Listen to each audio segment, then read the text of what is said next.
আসসালামু আলাইকুম।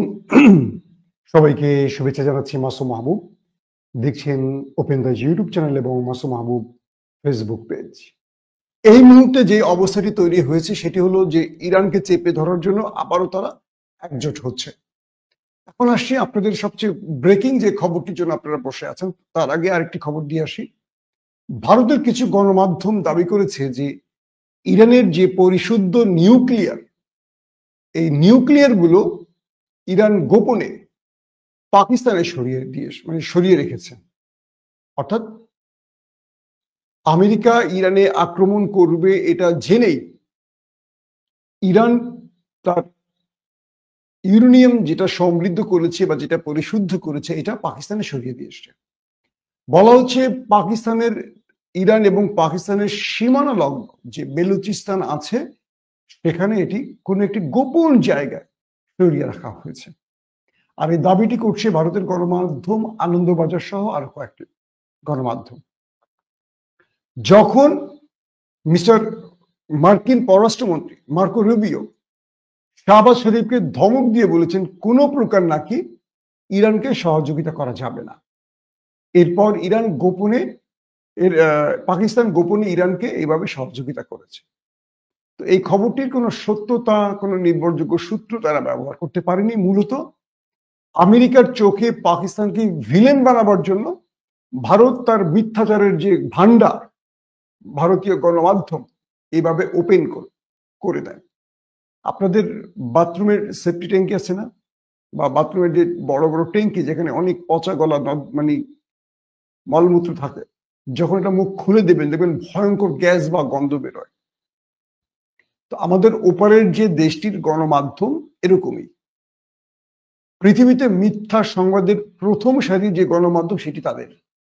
কিছু না ঘটলেও তাদের প্রেজেন্টারে এমন ভাবে প্রচার করবে মনে হবে যে কিছুক্ষণ আগে আকাশ ভেঙে মাটিতে পড়ে গেছে, পৃথিবীর কিয়ামত ঘটে গেছে। চিল্লা পিল্লা দিয়ে তারা একেবারে এরকম। এই ব্যাপারটি সত্য মিথ্যার কোনো প্রমাণ পাওয়া যায়নি, কিন্তু তারা অভিযোগের সুরে যেন আনন্দবাজারের নিজস্ব গোয়েন্দা বাহিনী আছে তারা দেখে আসছে, এইভাবে নিউজ করেছে। মূলত এই টার্গেট হলো পাকিস্তানকে বিপদে ফেলতে চায় আমেরিকার দৃষ্টিতে। আসেন সবচেয়ে গুরুত্বপূর্ণ যে খবরটি, আমি জানি না আমার ফেসবুকের দর্শকরা দেখতে পাচ্ছেন কিনা, ফেসবুকের দর্শকদের খুব কম উপস্থিতি দেখতে পাচ্ছি আমি এখানে, মাঝে মাঝে এই প্রবলেমটা হয়। সবচেয়ে গুরুত্বপূর্ণ যে খবরটি সেটি হলো কালকে ইরানে হঠাৎ করে বিস্ফোরণের শব্দ পাওয়া গেছে কয়েকটি স্থানে। আজকে দিনের প্রথম লাইভে আমি আপনাদের বলেছিলাম যে ইরান দুটো জিনিস বলেছি, হয় ইরানে আক্রমণ হয়েছে অথবা ইরান তাদের আকাশ প্রতিরক্ষা সিস্টেমের পরীক্ষা চালাবার জন্য তারা নিজেরাই ফেক মিসাইলে ইন্টারসেপ্ট মিসাইল হিট করেছে। আজকে প্রথম যে লাইভটি করেছি বাংলাদেশ সময় দুপুর 3টায়, সেখানে আমি এই খবরটা আপনাদের দিয়েছিলাম এবং আমি বলছি দুটো পক্ষের দুটো সূত্র পাওয়া গেছে।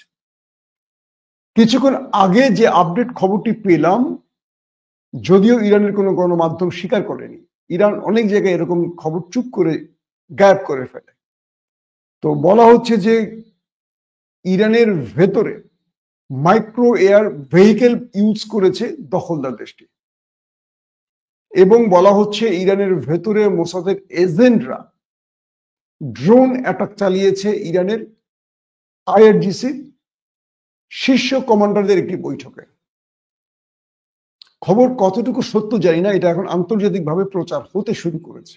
অনেক দেশ এই খবরটি এখন প্রচার করছে, যদিও ইরান এই খবরটি এখনো স্বীকার করেনি। বলা হচ্ছে তেহরানের একটি ফ্ল্যাটে বিপ্লবী গার্ড বাহিনীর শীর্ষ কমান্ডাররা একটি জরুরি বৈঠক করছিলেন।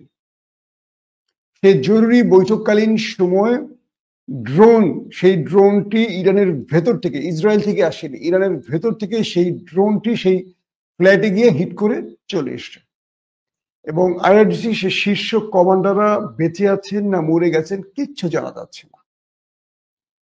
কত ভয়ঙ্কর ব্যাপার চিন্তা করতে পারেন। ইরানের শীর্ষ কমান্ডার আইআরজিসি বা বিপ্লবী গার্ড বাহিনী কিন্তু ইসরায়েলের বিরুদ্ধে যুদ্ধটা করছে, এই বিপ্লবী গার্ড বাহিনী। তো তাদের শীর্ষ কমান্ডাররা তারা তেহরানের একটা গোপন জায়গায় ফ্ল্যাটে বসে বৈঠক করছে। সেখানে দখলদারদের এজেন্সি মানে মোসাদের ড্রোন পৌঁছে গেছে এবং সেখানে আক্রমণ চালিয়ে এসছে। এই তথ্য এখন বিশ্ব গণমাধ্যমে ছড়িয়ে পড়ছে।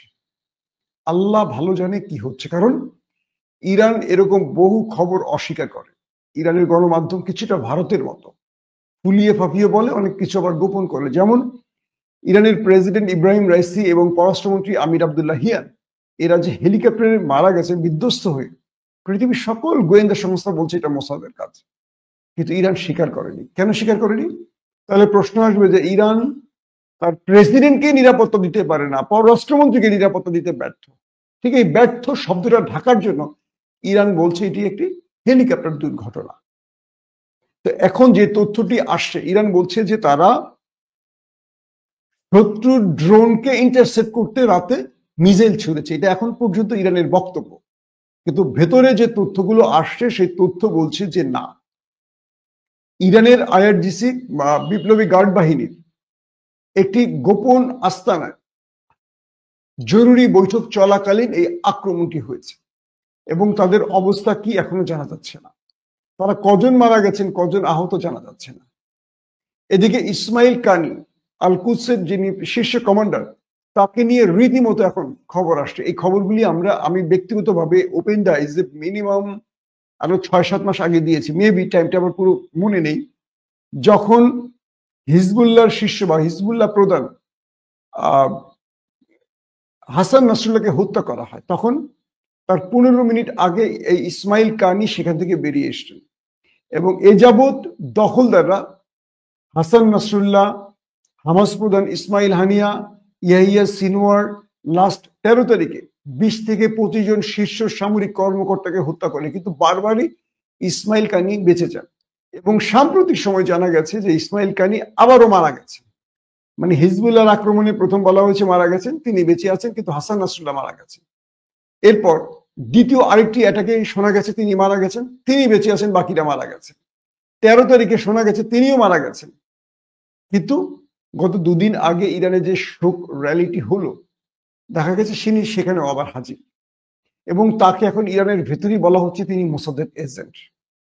আমরা বলেছিলাম যে তাকে মোসাদ এজেন্ট হিসেবে শনাক্ত করা হয়েছে 4-5 মাস আগে বলেছিলাম। এবার ইরানের ভেতরে তাকে নিয়ে হিউজ রিউমার ছড়িয়ে পড়ছে, বা সত্য মিথ্যা যাই হোক তাকে নিয়ে প্রচার শুরু হয়েছে এবং তিনি নিজের সোশ্যাল অ্যাকাউন্টে এবার নিজেই মুখ খুললেন। তিনি বললেন যে আমি মোসাদের এজেন্ট নই, আমি মোসাদের জব। এবং ইসরায়েলের ভেতর থেকে অর্থাৎ মোসাদের পক্ষ থেকে উর্দু ভাষায় বা আরবি ভাষায় বলা হয়েছে যে তিনি আমাদের এজেন্ট নন। এখন মোসাদের এজেন্ট হলে মোসাদ কি বলবে হ্যাঁ আমাদের এজেন্ট? আর ইসমাইল কানি এজেন্ট হলে তিনি স্বীকার করবেন? অর্থাৎ ইরানিরা এখন নিজের ছায়াকেই ভয় পাচ্ছেন, বিশ্বাস করতে পারছেন না। চিন্তা করেন, বিপ্লবী গার্ড বাহিনীর শীর্ষ কমান্ডার, প্রথম যারা শীর্ষ ছিলেন সবাই মারা গেলেন 13 তারিখের এক আক্রমণে, ড্রোন অ্যাটাকে। এরপর দ্বিতীয় সারির যে গ্রুপটিকে দায়িত্ব দেয়া হলো, তারা দখলদার দেশটির উপর 12 দিন লড়াই করে মোটামুটি বিজয় লাভ করেছিলেন। তারাই এখন বৈঠকে বসছিলেন গুরুত্বপূর্ণ, সেখানে পৌঁছে গেছে দখলদারদের ড্রোন। তার মানে হলো ইরানে শীর্ষ পর্যায়ের, সেটা বিপ্লবী গার্ড বলি, সেনাবাহিনী বলি, একদম রাষ্ট্রের সর্বোচ্চ পজিশনগুলোতে মোসাদ বসে আছে এবং এভাবেই একের পর এক ইরানি জেনারেলদের হত্যা করা হচ্ছে। ইরান যদি এটা বন্ধ করতে না পারে, কনফার্ম থাকে, এবার ইরানের জন্য মহা বিপদ আসছে। দখলদাররা, আপনারা দেখেন খেয়াল করে, ভারতে যখন তারা ব্যর্থ হলো পাকিস্তানের কাছে, তখন কি করলো? প্রক্সি বাহিনী দিয়ে বালুচিস্তান, খাইবার পাখতুনখোয়া বিভিন্ন জায়গায় সন্ত্রাসী ব্যবহার করে, জঙ্গি ব্যবহার করে পাক সেনাদের মারছে, জনগণকে মারছে। এবার দখলদাররা যখন ইরানের সাথে মার খেয়েছে, তারা এখন ইরানের ভেতরে তাদের এজেন্টদের ব্যবহার করে এখন টার্গেট কিলিং শুরু করছে। আমি চাই আমার এই খবরটি ভুল হোক, মিথ্যে হোক, এই খবরটি যেন সত্য না হয়। যদি সত্য হয়, ইরান অনেক বড় ক্ষতির মুখে পড়ে যাবে। কারণ আইআরজিসির যে গ্রুপটি এবার যাদের বিরুদ্ধে খবর এসছে যে এরা মারা গেছে, বা এরা আহত হয়েছে, এরাই কিন্তু দখলদারদের বিরুদ্ধে এই 12 দিন লড়াই করে সাফল্য পেয়েছিল। আর দখলদার দেশটি দেখেন, তারা যুদ্ধে না পারলেও গোয়েন্দার মাধ্যমে, তাদের এজেন্সির মাধ্যমে কিভাবে গুপ্ত হত্যা চালায়। আমার মনে হয় মুসলমানদের উচিত এরকম আরেকটি, এই আদলে, মোসাদের আদলে একটি গোয়েন্দা বাহিনী তৈরি করা এবং এই গুপ্ত হত্যাকারীদের গুপ্ত হত্যা করা। এটা যদি না পারে, কিচ্ছু করার নাই। ইরান এখন নিজের ছায়াকে ভয় পায়। ইরান এখন বলছে তাদের পার্লামেন্টে যে আমরা একটু ইরানের চীনের কাছ থেকে অস্ত্র নিতে চাই। আমরা রাশিয়ার উপর ভরসা করেছিলাম, রাশিয়া আমাদের সেভাবে আমাদের পাশে দাঁড়ায়নি। কে বলছে? ইরান তার পার্লামেন্টে আজকে বলেছে যে আমরা রাশিয়াকে আমাদের পাশে যেভাবে চেয়েছিলাম, রাশিয়া আমাদের পাশে সেভাবে দাঁড়ায়নি। অথচ দেখেন, কাল থেকে এখন পর্যন্ত রাশিয়া ইউক্রেনে সবচেয়ে বড় বা ম্যাসিভ অ্যাটাক করেছে সমস্ত ইরানের ড্রোন এবং মিসাইল ব্যবহার করে। ইরানের উচিত ছিল এইসব অমুসলিমদের বন্ধু না বানিয়ে মুসলমানদের বন্ধু বানানো। আজকে ইরান তার ফল দিচ্ছে। বলা হচ্ছে যে রাশিয়া থেকে যারা ইরানে প্রশিক্ষণ দিতে এসেছিল, সেটা পারমাণবিক প্রকল্প হোক বা আদার সামরিক প্রশিক্ষণ, এদের মধ্যে মোসাদের এজেন্ট ছিল। কারণ রাশিয়ানদের মধ্যে বিশাল সংখ্যক আছে ইহুদি বা ইসরায়েল। এখন ইরানের সর্বোচ্চ পজিশনে, একদম টপ লিস্টে যিনি বসছেন, তাকেও কেউ বিশ্বাস করতে পারছে না কে মোসাদ আর কে ইরানি সেনা। এই বিপর্যয়ের মধ্যে ইরান একটা বড় রকম ধাক্কা সামলাচ্ছে। এই ধাক্কা কত ভয়ঙ্কর হবে বা যে কোনো সময়। এখন ইরান যে পাল্টা আক্রমণ করবে, ধরেন তাদের আইআরজিসির শীর্ষ কমান্ডাররা যদি নিহত হয়ে যায়, আল্লাহ না করুক, আল্লাহ না করুক, ইরানকে পাল্টা আক্রমণ করতে হবে। কিন্তু ইরান কি করে করবে? ইরান তো তার ঘরের শত্রু বিভীষণ হয়ে গেছে। দখলদাররা তো স্বীকার করেনি যে আমরা মেরেছি, কিন্তু দখলদাররা যুদ্ধ না করে যদি তাদের এজেন্টদের ব্যবহার করে এভাবে গুরুত্বপূর্ণ ব্যক্তিদের অ্যাসাসিনেশন করতে পারে, তাহলে যুদ্ধের প্রয়োজন কি? ইরান বড় রকম বিশ্বাসঘাতকের জালে আটকা পড়েছে, এখান থেকে বেরোতে পারছে না।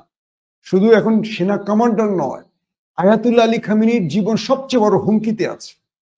এখান থেকে ইরানকে পরিত্রাণ পেতে হবে। এখন চীন থেকে J-10C এবং MQ-9 আকাশ প্রতিরক্ষা সিস্টেম কিনতে যাচ্ছে ইরান। রাশিয়া থেকে আর কিনছে না, কারণ রাশিয়াকে তারা টাকা দিয়ে বসে আছে। রাশিয়া এখন তাদেরকে আকাশ প্রতিরক্ষা সিস্টেম দেয়নি। তাই ইরানের প্রতিরক্ষা মন্ত্রী সফরে গিয়েছেন চীনে। সেখান থেকে যে যুদ্ধ বিমান দিয়ে পাকিস্তান ভারতকে শিক্ষা দিয়েছে, J-10C, এটি কেনার চুক্তি করতে যাচ্ছে বা করেছে। এবং চীনের আকাশ প্রতিরক্ষা সিস্টেম MQ-9 নিতে যাচ্ছে ইরান। এখন আমরা অপেক্ষায় আছি যে ইরানের, আমরা চাই এই খবরটি যেন সত্য হয় যে ইরানের সকল আইআরজিসি কমান্ডার সুস্থ আছেন, বেঁচে আছেন। আর যে খবরটি আমরা পেয়েছি আন্তর্জাতিক গণমাধ্যমে সূত্র ধরে বিভিন্ন জায়গায়, এটি যেন মিথ্যা হয়। আর যদি এটি সত্য হয়, আমি মনে করি ইরানের জন্য এই আঘাতটি হবে অকল্পনীয় এবং এই আঘাতটি ইরান কোনোভাবেই আসলে মানে কি বলবো যে গ্রহণ করতে পারবে না। প্রত্যেকে ভালো থাকবেন। আল্লাহ হাফেজ। ওপেন দাইস মানে সত্যকে সত্য বলা, মিথ্যেকে মিথ্যে বলা। আমরা শোনা কথা নয়, চোখে যা দেখি তাই বলি।